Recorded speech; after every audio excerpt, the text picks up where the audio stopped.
Jason from Bohemiabees, and we're in one of our out yards. We're going to inspect one of our colonies that we really haven't looked at very much. I do manage to inspect most of my colonies in the fall every 10 to 14 days, and this was a late swarm that we put in a box, and I wouldn't say forgot about it, but just didn't put as much attention to it. So let's take a look. You're going to want to stay and watch the whole video to see what this turns out like, but it's going to be interesting. So stay tuned. Okay, so we're going to take a look at this colony. This is a swarm that we caught late fall, as we mentioned, and we're going to take a look and see what happens when you don't manage that bee space within a colony. As many of you know, in beekeeping, there's something called bee space, which is the space between the combs in which the bees can work back to back, allowing them to freely move across the combs, but yet cool it, heat it, the brood, the honey, whatever the stores, it allows them to work that colony. It's the traditional space of that gap that Reverend Langstroth, who's the designer of this style of hive, I wouldn't say discovered, but sort of coined within his approach to putting and creating removable frames out of a Langstroth hive. So a little bit of history there for you. I don't know how much of that is 100% accurate, but that's based on my understanding of how it worked. So let's take a look at this colony. I'm expecting to see, I've already took a peek so I know what's involved, but we're going to let you look with us. So as you can see, lots of bees. They overwintered, which is great. Very happy that they made it through winter here on the eastern shore of Maryland with very little aid. I didn't wrap them. I didn't put a wind block up. I didn't put a sugar shim on. I didn't feed fondant. I didn't feed pollen. I just let this hive go. So it's going to be interesting to see what we have going on, because to see this many bees popping out the inner cover and even fanning tells me there's likely a queen in here. It's just exciting. It's exciting beekeeping in its natural state. Again, I cracked the hive earlier, so that's why I didn't make that cracking sound. But I always check my cover for the queen just to make sure that I don't see her before I set it to the side. You don't want that.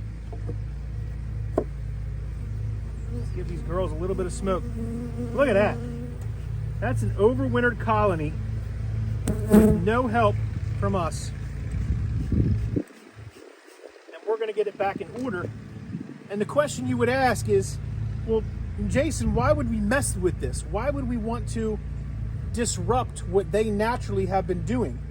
Well, for one reason, there are state laws that require you to have removable frames for inspection purposes, treatment of pests, and so forth. And this over here, well, that can't happen. As much as it's amazing to see what they've built, amazing to see that comb, it can't happen. You can't keep your hive this way. It just doesn't work well for managing bees in a healthy manner, at least in our state here in Maryland. So what we're going to do is we're going to inspect the colony, and we're going to look for our traditional inspection things. We're going to cut out some of this excess comb that they've built, and then we're going to get it back in and arrange it in an order in which it can be manageable as we progress into our beekeeping season. So if you've got a colony like this that you've neglected or you forgot about, because that happens too, where you forget to come back and put frames in, and honestly, that's really what happened to us. As we had a swarm, we put a frame of brood in the middle. Naturally, we do that with swarms. Took 5 other frames, dropped it in, put the lid on it, and we forgot about the fact that they only had 6 frames in there. And in a 10-frame box, that's a problem, because you have all this extra space over here. The cool part about it is, as you can see when they built the comb, the gaps between all the comb is that bee space. It's the same bee space that you get between your frames, which is ideal. And that's the bee space we're talking about, right? Doesn't look like they did much over here on this side. We're going to take a look at that frame. We'll pull them all out and really dissect this colony. So you're going to want to watch all the way through the end of this video, because it's going to be interesting what we find. So let's dig right in.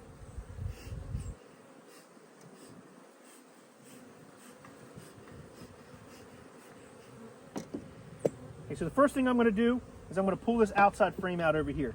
And again, I've already moved some of these around, so I know they're not going to crack like they normally would. In preparing for this video for demonstration purposes only. It's a wonderful looking comb. It looks like it's completely empty. I'm not seeing anything in it, no eggs, no honey, no pollen. And that's actually a interesting frame, because I did re-wax that frame and they started to draw it out, but they did start to draw that wonky comb, which is the comb that sits on top. It just means that the bees will do what they want to do, no matter what, if you have extra wax or not. They just decide to do that to it and build it out that way. Maybe likely because we didn't respect the bee space and the frames weren't tight up against each other. That's very possible that occurred that way. Set that to the side. Take a look at this next frame. Remember, you always pull your frame straight up. That's sort of light, but there's a lot of bees. When I talk about bee volume, and you can look down in the hive, I always talk about the 80-50 rule. And if you can see down in this hive right here, you can see at your angle, 1, 2, 3, 4 frames are being worked in this colony. Pretty much on most of the sides with the exception of the outside sides. So again, that's probably 4 to 5 frames out of 10, a little less than maybe 45% capacity. You're not at 80%. 80% require you to put on more space, especially in the spring. So we're going to pull this one frame out. Again, look at it.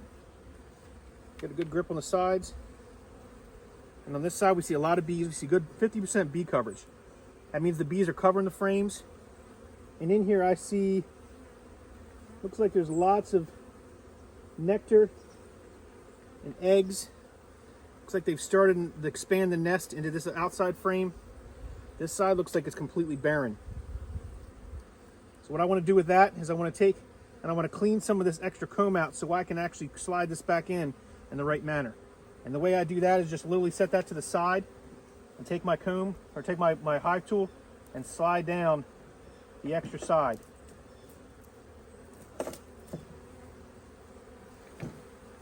Okay. That just got a little bit of that off there, cleans it up a little bit.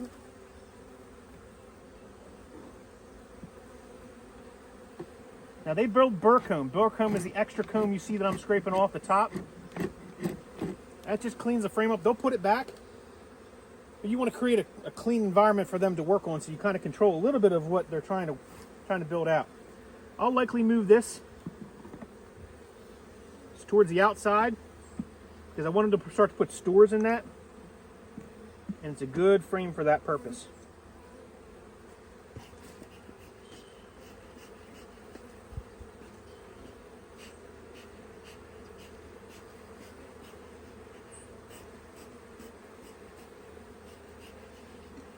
Okay, next frame.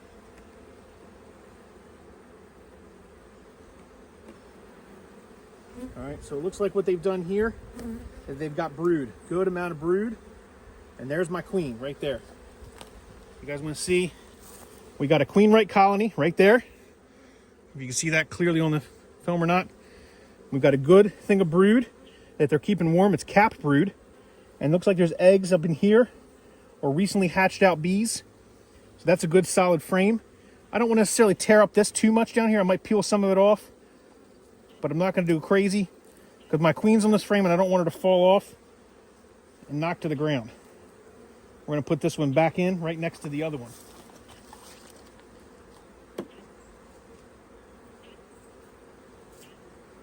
This side, while we're checking, looks to be close to the same. Not as much brood, but close.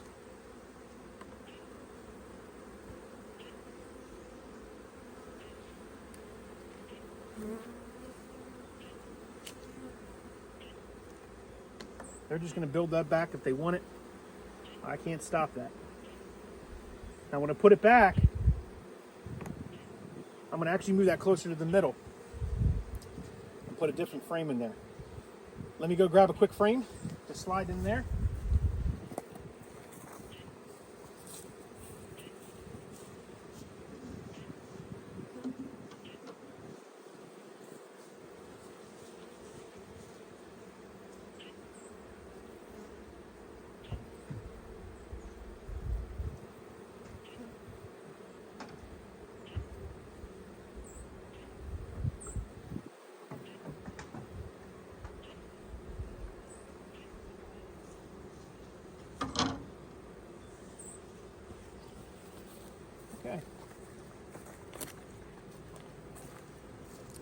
So I got a feeder here. This is in a frame feeder because they are a little light on their stores, and I want to help them out in the spring before they get established again. So let's take this frame that had the queen on it, slide it slowly closer back to the middle, take this outside frame that had some eggs on it.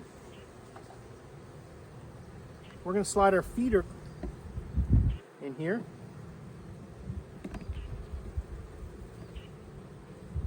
And we're going to move that frame close to the feeder, tightening that back up, and migrate this over as our brood's nest towards the middle, giving them what they need to start to reestablish the hive. Okay?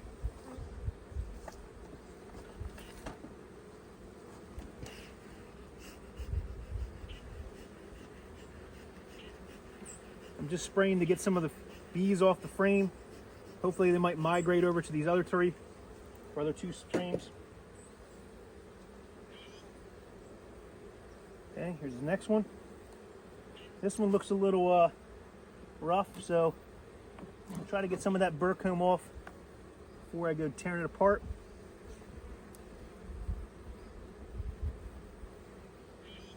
I'm expecting to see brood on this frame. Straight up. I see some burr comb at the bottom. Okay, so I see larvae, not much capped brood, but this is all larvae right there, and there's some stores around it. That's a good frame to move closer back. There's some capped brood right there. That's the other side of the nest. Let's go ahead and put that back in. And because of the amount of bees that are on that, I don't want to start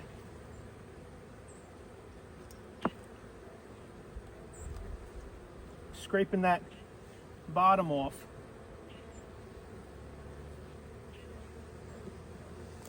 The other issue you run into is the fact that you've got these frames now that were so spaced apart that they've built comb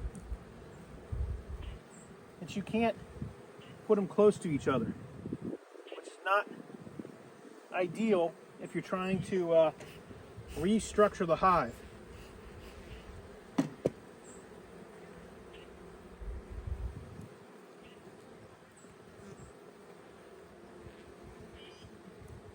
I'm just pulling some of that out. All right. Pushing it close so we can try to reestablish the proper bee space.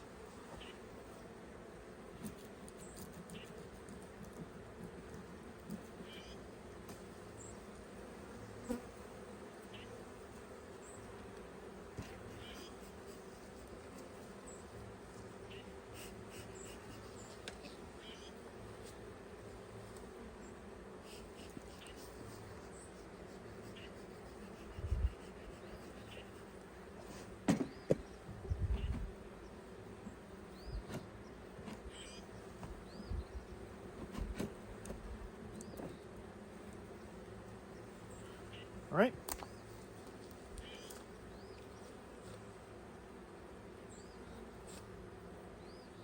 So now we've got brood, a little bit of starting brood.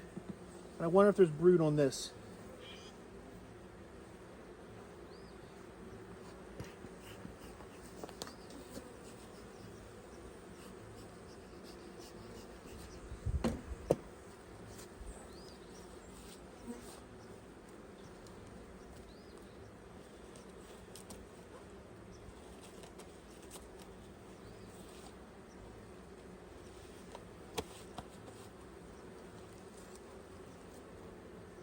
Right, put my veil on just because they were getting a little testy. Oh, look at that. More brood. So that nest was bigger than I thought, and I've got larvae down there in all stages. Some drone brood in here. A couple drones walking around, not many. But so we're going to take that, put it right next to this other one. All right, so now I got sort of a mess.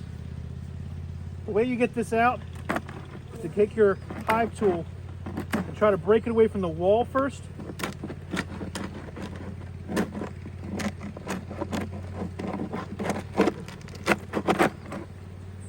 And then you got to pull your frame out.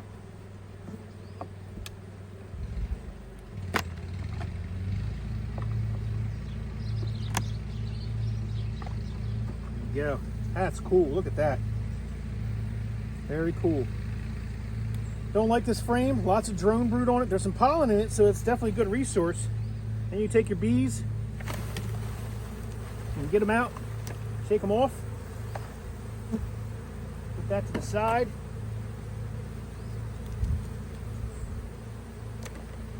Let's get this other piece attached to the top wall.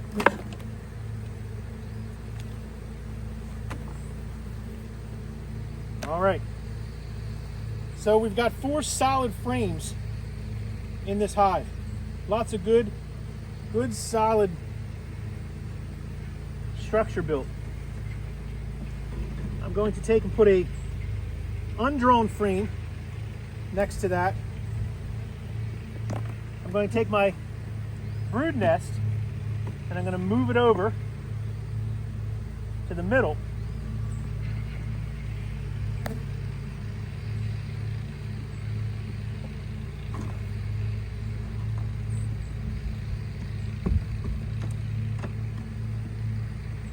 See why I'm doing this in 1 second. Trying to be careful not to squish bees. Create too much of a problem where they get angry.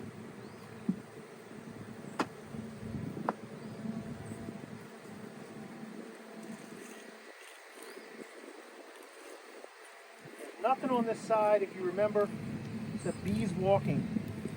So I'm just kind of cleaning up the comb because I'm going to put another frame in. I want to give it some space. Okay? Undrawn foundation next to the feeder. And we'll tighten them back up again. A little bit of space.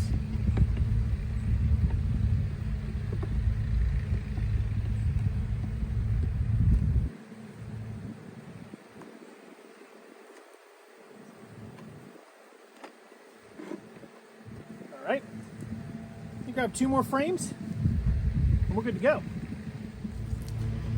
And these are just drawn comb, clean. Some a little bit older in there, but gives them the ability to build out resources pretty quick if they need to, but also encourages them to build these 2 undrawn frames out. That's sort of a version of checkerboarding.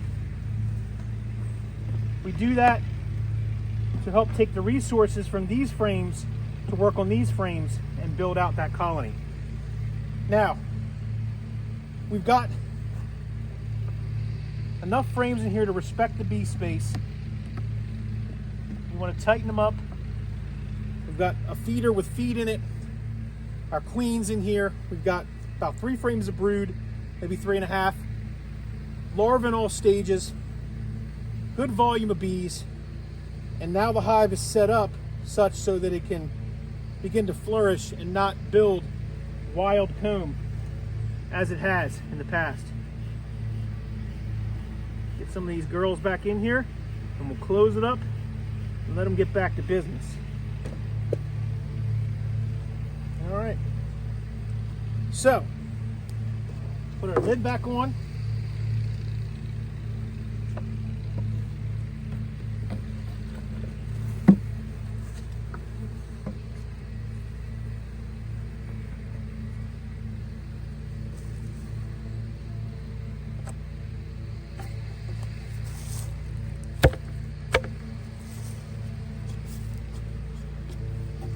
Try not to squish any bees is what I'm doing.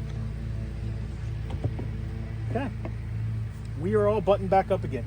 So, I hope you stayed to the end of the video because this is definitely a good learning experience for even a seasoned beekeeper like myself, for new beekeepers. It really just shows to show you that we're always learning from the bees. We always need to listen, we need to watch, we need to pay attention. And while people think, hey, can you just let the bees do what they want to do and not inspect your colonies? Well, I'm here to tell you firsthand, not a good idea. You'll be cleaning up a mess like that every time you try to pull hive frames out or pull a hive apart to inspect it.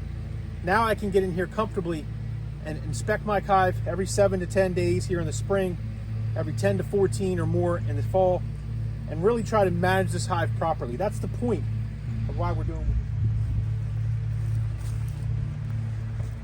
Okay, so we've cleaned up our mess.